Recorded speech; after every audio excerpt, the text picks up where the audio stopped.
I have no fear of death, which is a huge comfort because we're getting darn close.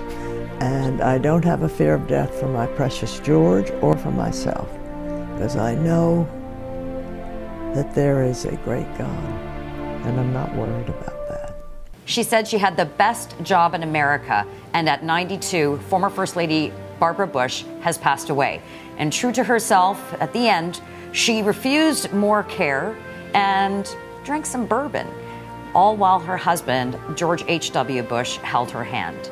The family announced the passing of the former First Lady in a statement, and her son, the former President George W. Bush, and his wife Laura Bush have been speaking to media about his mother's legacy and what it meant to have not only a woman who was the former First Lady, but also the mother of a president. I always knew that I was lucky and that life had been good to me, but I really remembered again how really good it had been. But to call her just a political wife would be an insult to all political wives.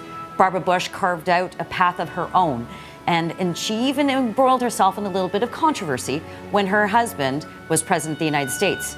To a commencement address at Wellesley College in 1990, there were protesters that didn't want the former First Lady to speak there, but she wowed them, and she dazzled them, and she gave them one of the most memorable quotes.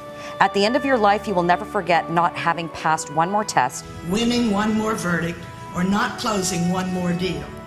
You will regret time not spent with a husband, a child, a friend, or a parent." Barbara Bush should be admired for also not getting too involved with many of the decisions that her husband made as president and then subsequently her son made. George can be so stubborn when he thinks he's right. Well, Homer too. They're so much alike. Too bad they got off on the wrong foot. It's just like the Noriega thing. But she did disagree with her husband on a couple of very significant issues.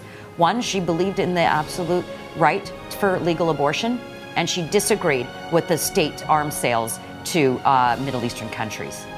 She was someone who was loved, she laughed a lot, and she was always not just the matriarch of the Bush family. She was someone that Americans admired and respected. Rest in peace, Barbara Bush.